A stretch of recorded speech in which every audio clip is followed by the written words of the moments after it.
I bet you probably have a lot of patients coming to you with all these crazy diets that they're trying, right? The keto diet and the Atkins diet or the Weight Watchers and everything. How do you try to talk people out of these diets and get them off the meat and cheese? Is that an easy thing that you see?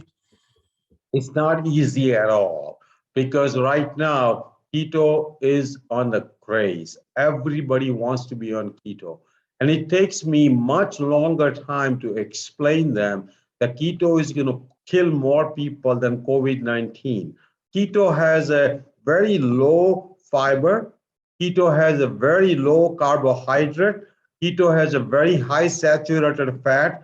Keto has a very high cholesterol. Keto has a very high animal protein, which affects IGF-1 and a lot of cancers. So again, keto is no. Paleo is same way. Atkins is pretty much gone now, but Atkins is the same way. And many of the Weight Watchers and other diets also are very hard to follow because many of those diets restrict the amount of food you eat.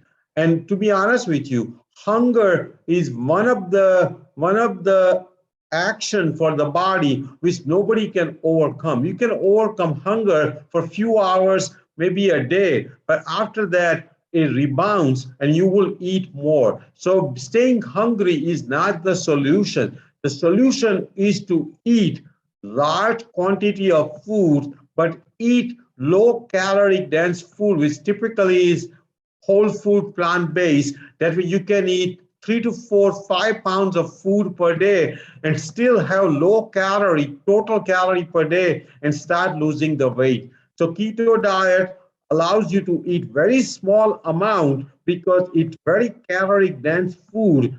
So that way you cannot eat 3, 4 pounds of keto food. If you do that, you'll have 7, 8,000 calories. So keto food means less food, and eventually your hunger will take over and you will start eating more food and you will end up actually gaining more weight. Again, all these things are very hard for me to explain the patient. Fortunately, I have videos on how to lose weight safely, whole food, plant-based, and I have a whole segment on keto, paleo, Atkins diet. So I don't have to keep repeating myself to all the patients. I just refer them to that video. Many times, what I will do, I will actually take their cell phone number, and I will text them the video I want them to watch. So that way they have that particular video available to them and they'll watch it in a day or two and they get all the right information about keto, paleo, Atkins, Weight Watchers. And again, education is the key. But most doctors don't have knowledge. Most doctors themselves are following keto diet. Most doctors actually themselves are not healthy. So I think many doctors are obese actually. So I think that's a major issue that we cannot be a good role model until we actually do things ourselves.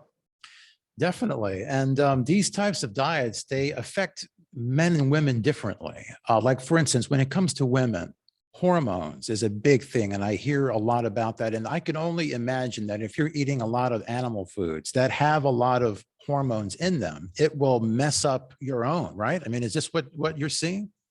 Definitely. I think a lot of the animal products, including cheese and dairy, have a lot of estrogen in it. And those estrogen can affect both men and women. It messes up it messes the menstrual cycles, it messes up their ovaries, it messes up their hormonal balance. And again, yes, animal, plus like I said earlier, animal protein stimulates IGF-1, which is another hormone, which actually is responsible for causing many cancers. It's like a growth hormone. And many of the precancerous cells actually turn into cancer. So animal protein is definitely no-no. I mean, if you look at the video from Colin Campbell, even 15, 20 years ago, he clearly says that the animal protein is responsible for many cancers in America.